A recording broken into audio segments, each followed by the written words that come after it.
Ms. Radler, are the jurors coming in? Yes, Your Honor. All right, thank you. Love your cup. Thank you. It's Masters Week. You a golfer? Tiger gonna play or I not? don't know. I hope so. Me too. Not since Hogan.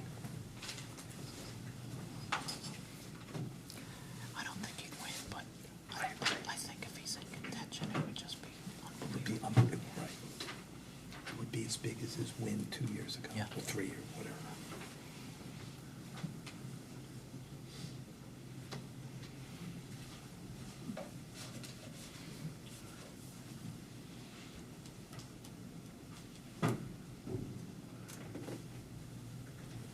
Is this fresh water, by the way? I think so. Is that fresh water? Yes, it is. Yes. Thank you. Just be careful when you pour it. It comes out Yeah. quickly. You may want to get it, yeah, over. I've seen this before.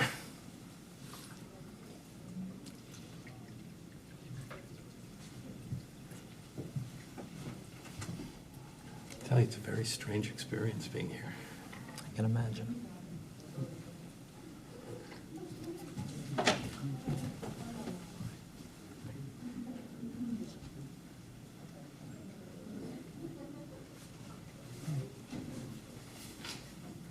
Jury entering.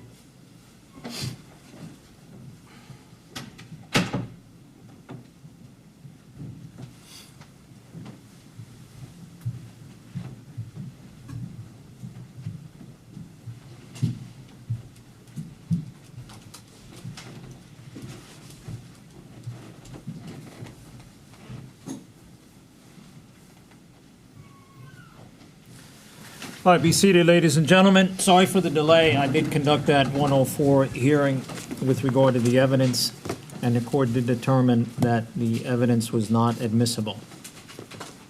Go ahead, Mr. Blankus. Mr. David, before we broke, you indicated that you have no recollection of discussing Lauren Kanarek tape recording Michael Barisone or others during your meeting, correct? That's correct. Now, you called 911, correct? I did.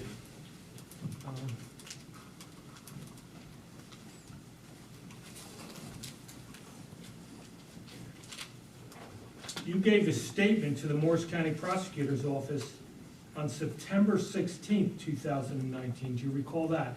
I do. And can I assume that you reviewed that with the prosecutor? No, you cannot assume that. Did you get a copy of it? I did not. Now,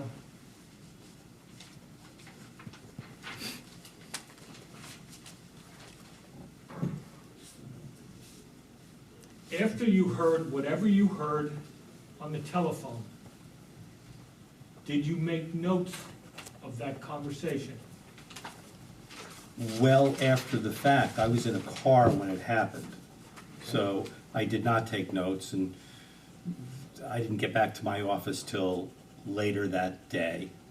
And can I assume that later that day, after going through something like this, as a lawyer, you wrote down everything that you remembered in case someone would want to question you about this? I know I did it, I can't tell you when. You can't tell me whether it was the same day or some days after, correct? It was within, my guess, and it's pure guess, within 24 hours, maybe 36 hours. Okay. and- Something I wouldn't forget. I mean, the whole thing lasted a minute or two. Okay, well, Our conversation, understand, was pretty one-sided, and it happened over the course of 10 or 15 seconds. There wasn't much to remember, but I remember writing down everything she said. okay. Right, everything I could remember that she All said. right. So within 24 hours, your best estimate, you write down everything that you specifically recall with regards to this conversation, correct? Yes, Did you give those notes to the prosecutor's office? I did.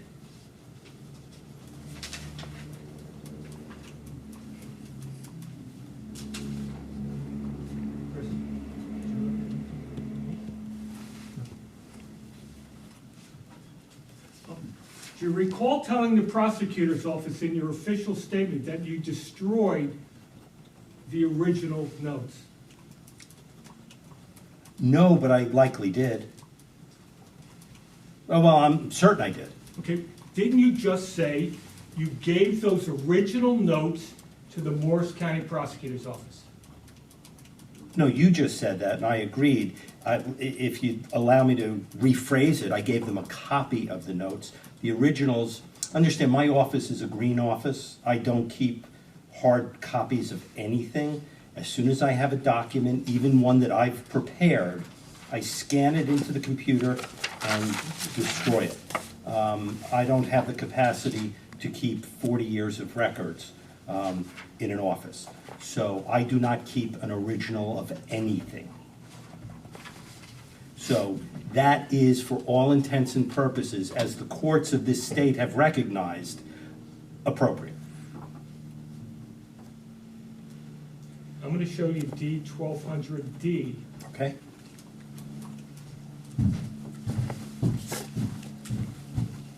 Do you recognize that? I do.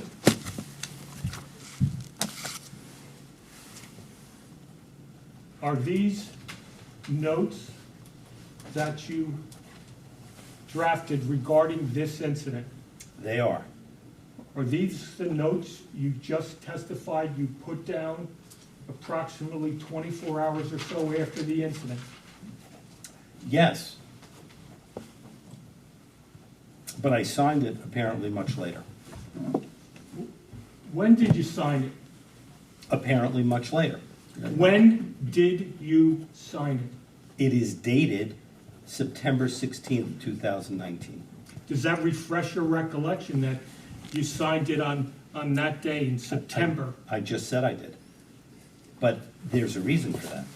Oh, If you'd like me to explain it, I'm happy to do that. okay. What day did you give your statement to the prosecutor's I office? don't recall. I show you a copy of your statement, D 1200C, and ask you if this refreshes your recollection as to when you talked to the prosecutor regarding this specific instance. Yes, Okay? And what day did you talk to the prosecutor's office? September 16th, 2019. And that's why I signed it this date. Because I sent this to them, I assume, on this date. But I scanned it into my computer, and I could probably dig up the date of the scan at or around the time that I wrote it. Because that is what I do 100% of the time. I take notes, I scan it into my computer. I didn't think I had to date the notes. But when I spoke to the prosecutor's office and they wanted a copy of it, I signed it, I dated it, and I put the time. You put that down, sir. Sure. Now, That's what I recall anyway.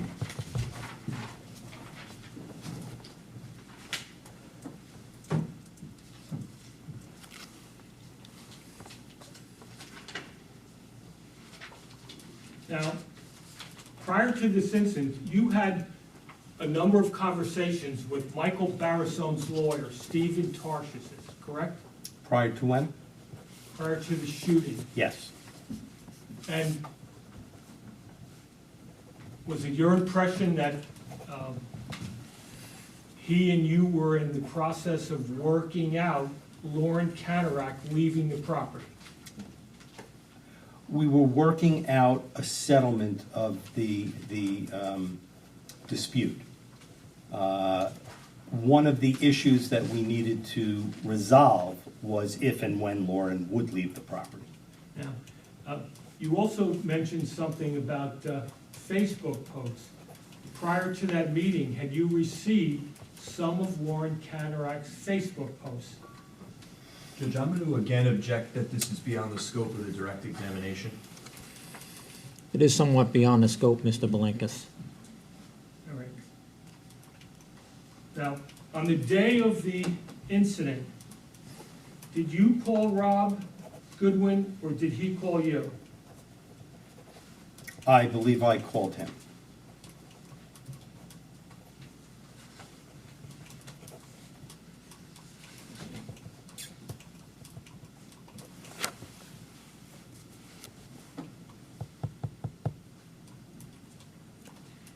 Do you recall telling the police in your official statement that you're not sure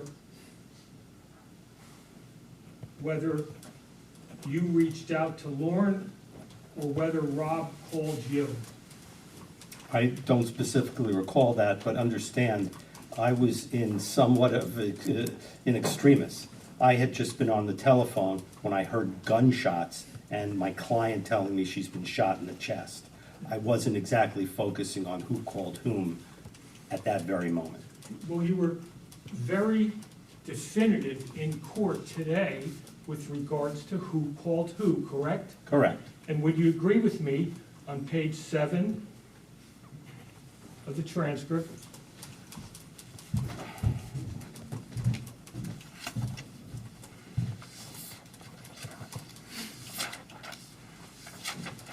Yeah.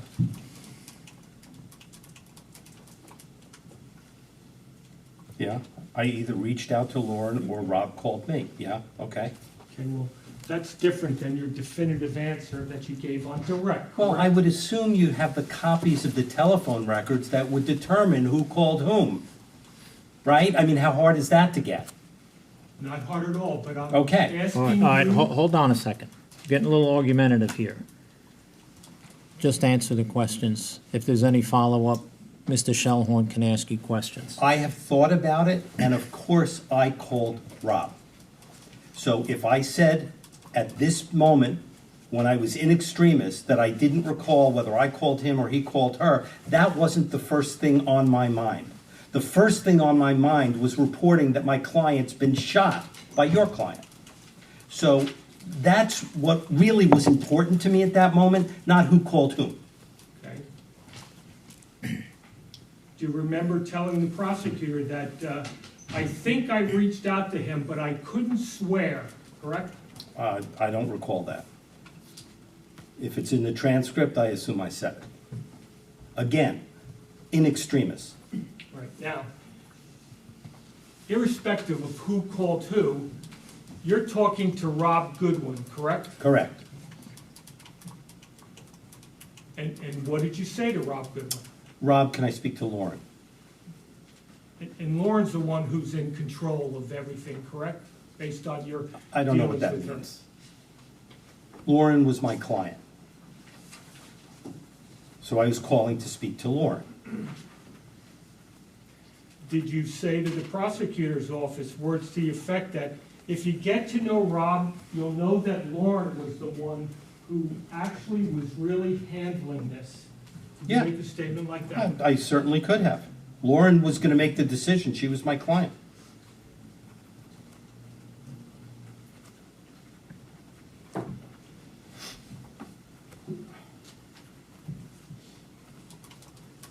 You're talking to Rob, and At what that point? At what point? when you first got on the phone, you were talking to Rob Goodwin, correct? I said 4 words to him. Okay? And then the phone was put in Lauren's hand, correct? Correct. Do you recall Rob yelling in the background? Or speaking loudly, either one? Specifically, no. I asked you to turn to page 9.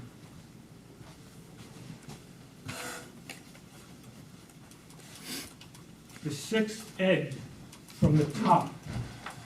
Can you read it and see if that refreshes your recollection as to after you were talking to Lauren Kanarek, you heard Rob yelling in the background or talking loudly?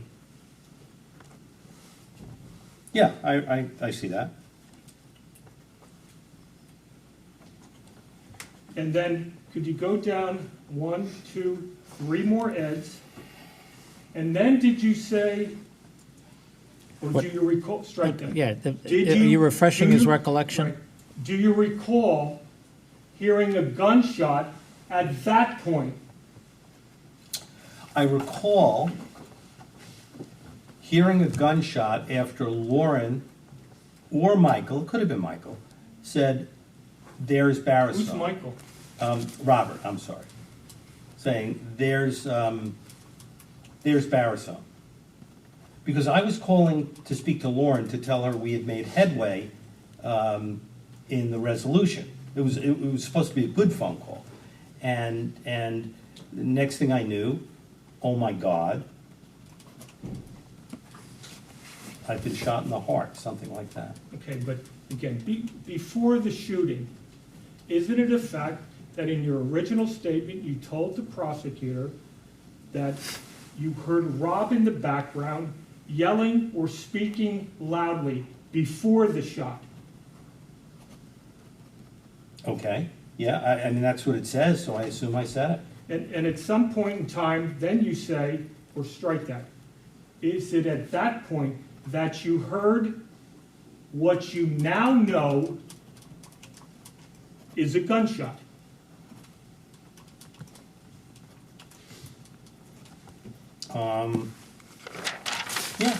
Yeah. And what do you mean by what I now know was a gunshot?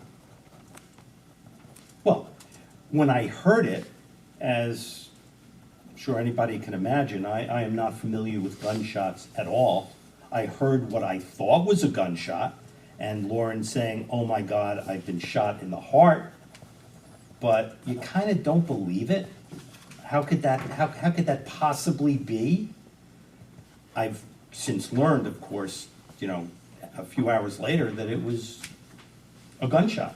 And who told you that? Maybe the Washington Township Police Department? Did you have a discussion with them with regards to this incident?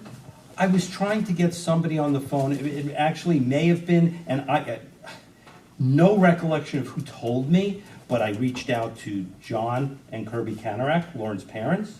I reached out to the Washington Township Police Department. And did all these people tell you that Lauren Kanarek had been shot? Somebody told me that Lauren Kanarek had been shot.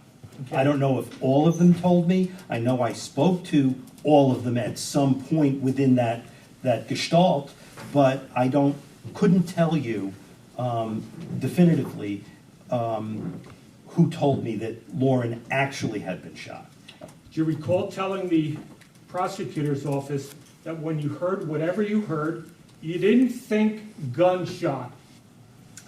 No, I don't recall saying it, but I'm certain that that's what happened, because you don't believe gunshot.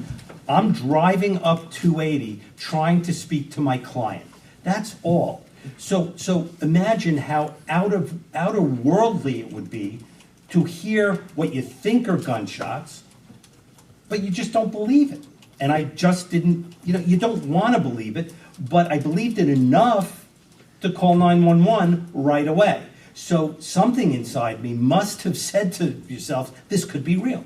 Or either that, and correct me if I'm wrong, or Lauren Kanarek saying that she was shot. Well, we know Lauren was shot. Well, how do you know Lauren is shot at that point? At that very moment, because she told me she was shot. Okay, and did you tell the prosecutor that you did not think gunshot when you gave your statement? Yes or no?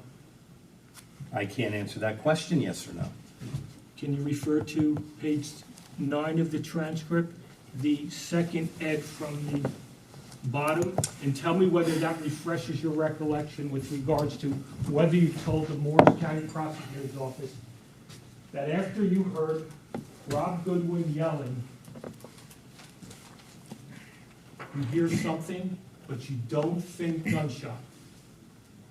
As I explained to you before, when something so out of context occurs, you don't immediately go to something that in your wildest imagination could occur, right? If it has stripes and hooves, you think zebra, right? I wasn't thinking gunshot. There was no reason to think gunshot, but obviously I must have, because I called 911. Do you recall telling anyone that the noise that you heard sounded like something heavy dropping? No.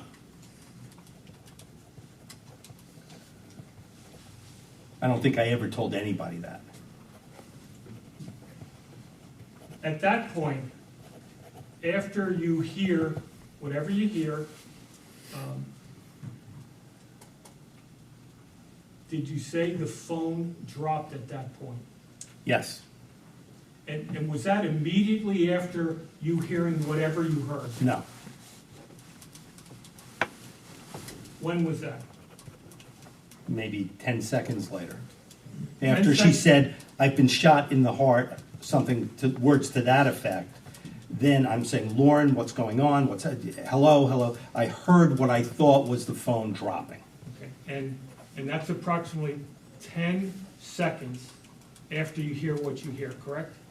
10, 15 seconds, yeah. And at that point, you hear scuffling, correct? Yes. But then I hung up.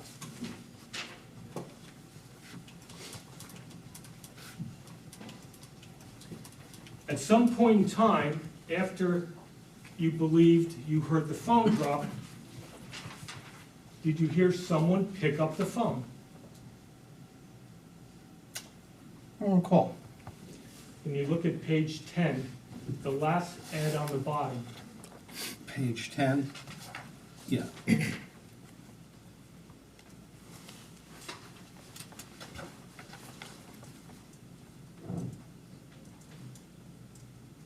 Oh, so that's how it happened. Okay. That's possible. So, when you say, let me ask you, Yeah, ask the mhm. question. You say you heard what you thought the phone dropped, correct? yes, now, this refreshed my recollection. At some point in time, Mhm. did someone pick up that phone? I said here the phone must have been picked up. Okay, now let me ask you a question. That was after you heard whatever sound you heard, correct? Yes, that's for sure. I heard the sound first. And is that when, at that point, Lauren Kanarek makes the statements she Yes. made to you? Okay, yes. So you were incorrect on your previous testimony. I stand corrected, yes. Gotta understand, this was 4 years ago, and I haven't looked at this in 4 years.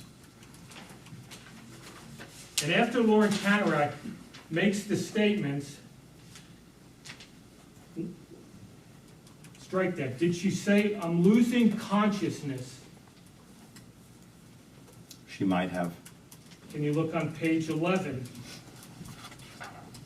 4 edge from the bottom, and see if that refreshes your recollection as to whether one of the things that Lauren Kanarek said to you is, "I'm losing consciousness." Yes, yeah, it does refresh my And you recollection. recall her saying that, correct? Yes, Did the phone drop again after that statement? well, I think so, because at some point I realized she wasn't on the other end of the phone any longer, and that's when I disconnected the call, and I believe I called her back, or called Rob's phone again, right away, and there was nobody who picked up, and that's when I guess I pulled over and decided to call 911.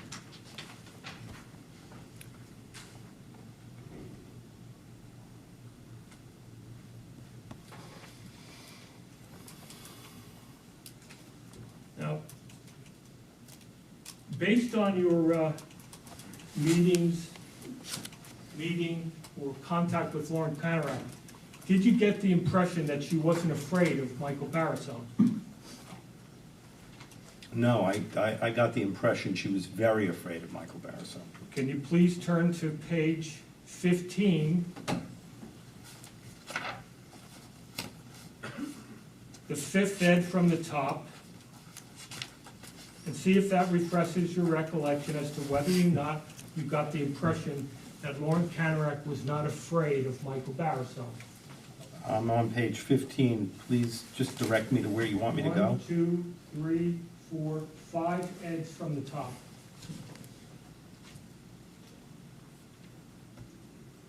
Oh, at that very moment, yes. I got you put that out of context. Lauren was afraid of Michael Barisone. At this particular period of time, after speaking with Mr. Tarshis and really making a significant headway in resolving this whole thing and de-escalating the situation, I think Lauren was not afraid of him at all. Not at that very moment, no. Right before the shooting, correct? Right before the shooting. Because the whole thing was being resolved. When you say the whole thing was going to be resolved, you had never talked to Lauren Kanarek prior to the shooting with respect to your conversations with Tarshis regarding resolving this case, correct? I don't recall. Isn't it a fact that you called them on that day to apprise him of your conversation with Tarshis? I had called them on that day to apprise her of where we were at that particular moment in time. I had been on the phone with Tarshis since the day before, trying to resolve this.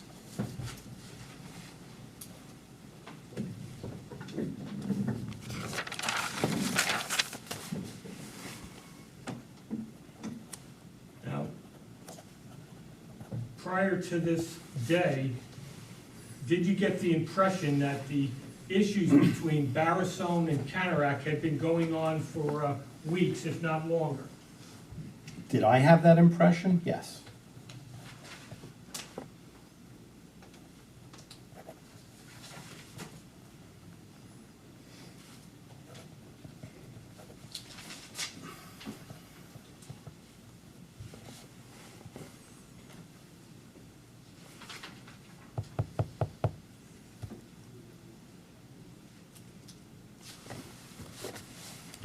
Now, would you agree that what you were hearing traumatized you?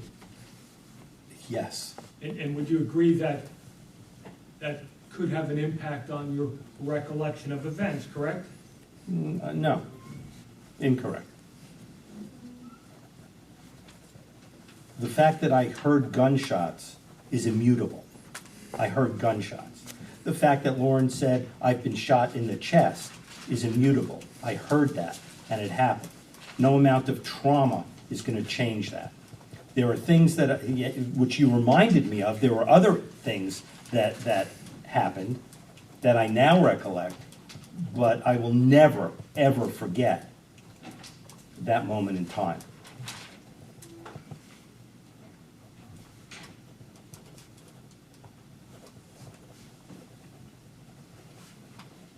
Just looking through my notes, if I could, Judge, have a second. I believe I'm almost done.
Did you have the impression that Michael Barisone's girlfriend was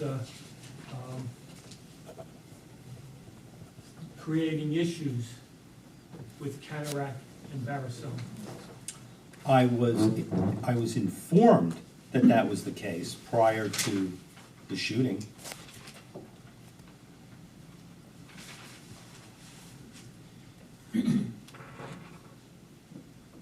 I have nothing further, Judge. Mr. Shellhorn, any redirect? 2 points, Your Honor. Thank you, Judge. Judge, may I approach the witness? Sure.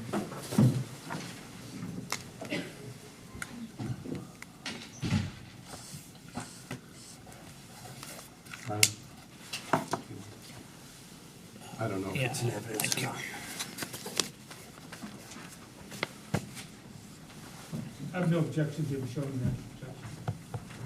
Mr. David, for the record, that's been marked as S442. Directing your attention to lines 8, I believe it's lines 8 and 9. Do you see a Okay. phone number on those lines?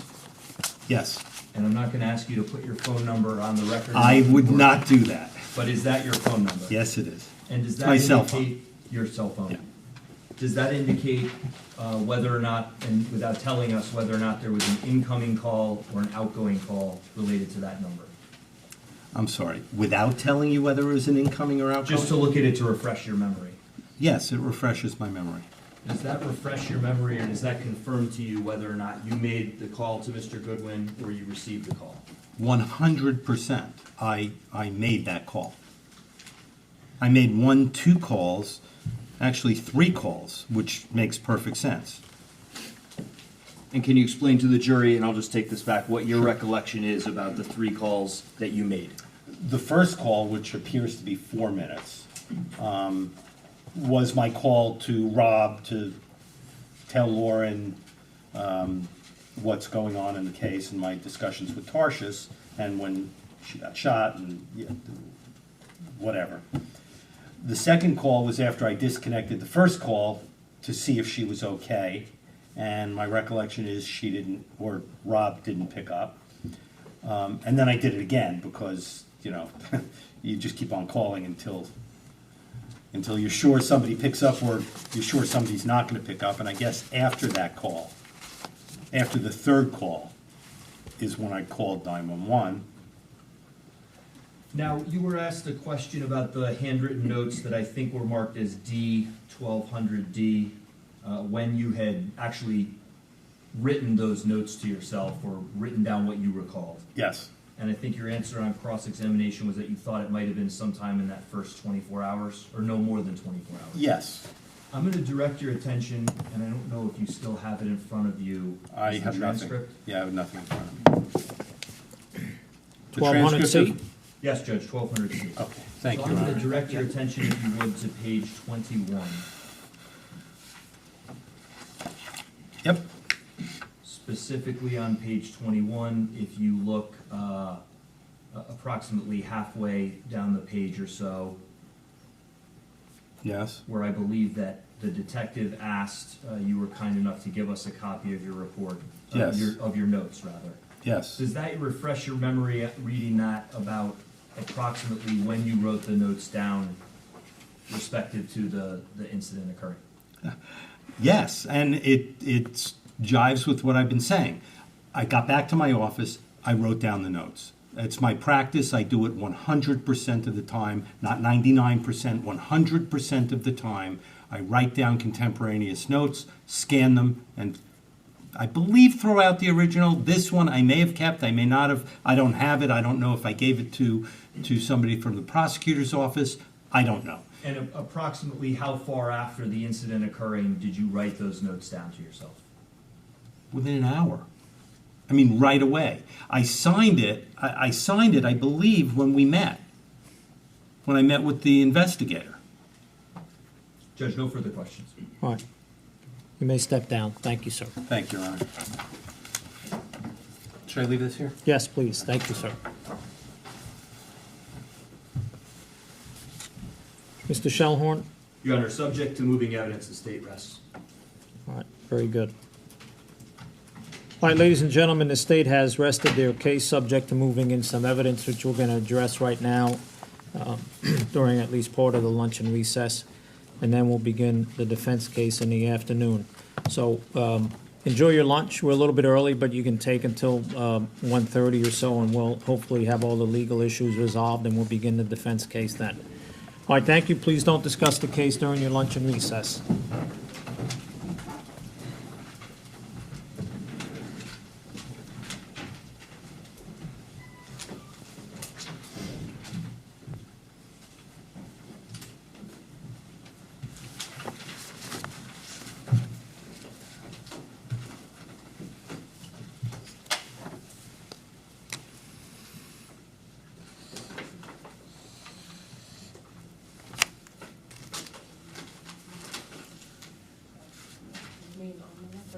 On the record.